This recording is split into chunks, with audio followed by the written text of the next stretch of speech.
கர்நாடகாவில் முதலமைச்சராக இரண்டாவது முறையாக பதவியேற்க உள்ள சித்தராமையா குறித்த ஒரு தொகுப்பை தற்போது பார்க்கலாம்.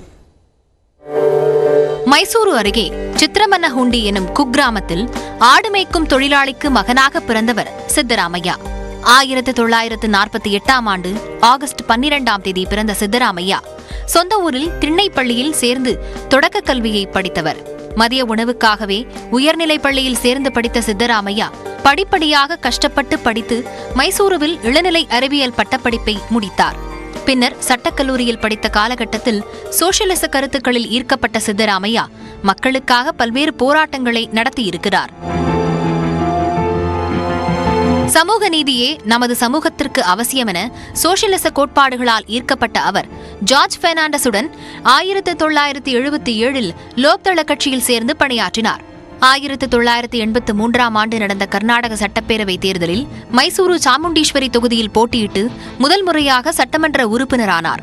அப்போது கர்நாடக முதல்வராக ராமகிருஷ்ண ஹெக்டேவின் சமதர்ம கொள்கையில் ஈர்க்கப்பட்டு அவரின் ஜனதா கட்சியில் இணைந்தார் சித்தராமையா.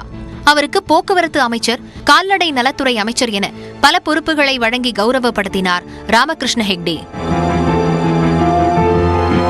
1985ஆம் ஆண்டு நடந்த இடைத்தேர்தலில் அதே தொகுதியில் போட்டியிட்டு வென்ற அவருக்கு நிதியமைச்சர் பதவி தரப்பட்டது. கட்சியிலும் ஆட்சியிலும் சிறப்பாக செயல்பட்டதால் 1992ஆம் ஆண்டு கர்நாடக மாநில ஜனதா கட்சியின் பொதுச் செயலாளராக நியமிக்கப்பட்ட சித்தராமையா 1994ஆம் ஆண்டு நடந்த தேர்தலிலும் வெற்றி பெற்றதால் தேவகவுடாவின் அமைச்சரவையில் துணை முதல்வர் பதவிக்கும் முன்னேறினார்.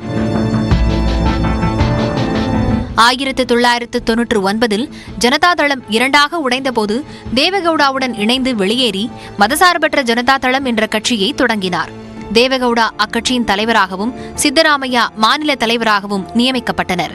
2004ஆம் ஆண்டு நடந்த பொது தேர்தலில் காங்கிரசுடன் கூட்டணி அமைத்து ஆட்சியை பிடித்த மதசார்பற்ற ஜனதாதள ஆட்சியில் மீண்டும் துணை முதலமைச்சராக பொறுப்பேற்றார். 2006ஆம் ஆண்டு காங்கிரஸ் கூட்டணியை முறித்துக் கொண்டு பாஜகவுடன் இணைந்து ஆட்சி அமைத்தார் குமாரசாமி. இதனால் அதிருப்தியடைந்த சித்தராமையா மதசார்பற்ற ஜனதாதளத்திலிருந்து விலகி மக்களுக்கான சமூக நீதி இயக்கம் என்ற அமைப்பை தொடங்கி மாநிலம் முழுவதும் பிற்படுத்தப்பட்ட மக்களை சந்தித்து போராட்டங்களை முன்னெடுத்தார்.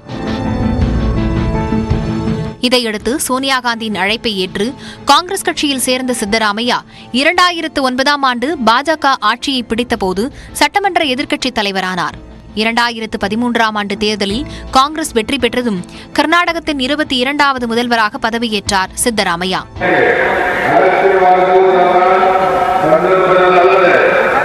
2018 வரை 5 ஆண்டு ஆட்சியை வெற்றிகரமாக நிறைவு செய்த சித்தராமையா 2018இல் நடைபெற்ற தேர்தலில் எம்எல்ஏவாக வெற்றி பெற்றாலும் காங்கிரஸ் பெரிய அளவுக்கு இடங்களை கைப்பற்றாததால் மீண்டும் முதலமைச்சராகும் வாய்ப்பை இழந்தார் சித்தராமையா.